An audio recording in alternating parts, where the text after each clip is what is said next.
this question, Colin. I think it's a good question. How do you feel about the 4-2-5 defense under Blake Baker? If that, does that cater to our athletes? And what do you think about the striker position as well?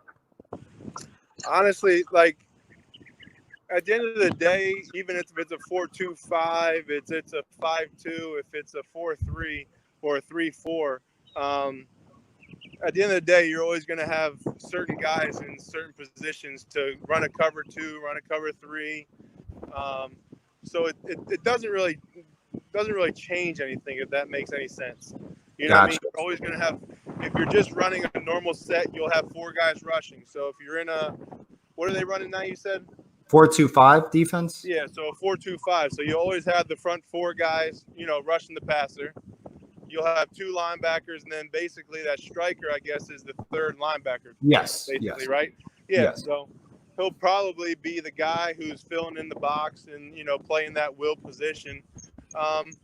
So it's like I said, at the end of the day, it's just football. So they put certain names. I can remember, in the league, we run a 3-4, and the outside linebacker would be like a buck, and he'd be the 4th rusher for the most part, in our 3-4 package. Like, There's not a whole lot to it. So the biggest thing is just making sure defensively from the guys who are in those positions know the responsibility, know what they're doing, and if they know what they're doing, they know the responsibility, then they can play fast. And I think from players, whether it's DBs, linebacker, even the D-line, I mean, the D-line this year, we have a bunch of studs. I mean, our bookends, they each got 15 plus sacks last year.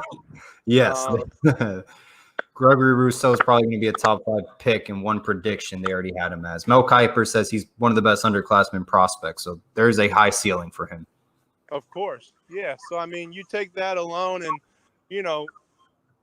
live up to or past that expectation. I mean, that's always been, the idea of players at the university. And then ultimately, they go on and be dominant in the league.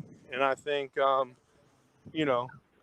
with that being said, from getting back to the question with the scheme, I mean, like I said, they can rush the quarterback with just 4. So, they can rush the quarterback with just 2. I mean, drop 9 and let those 2 DNs get after it. I mean, why not? It's not realistic. I'm just saying, but like I said, defensively from a D-back standpoint, play 5 in coverage. Let those guys, get up on the line of scrimmage and be physical, and let those D linemen, especially the DNs, get after the passer. No, absolutely.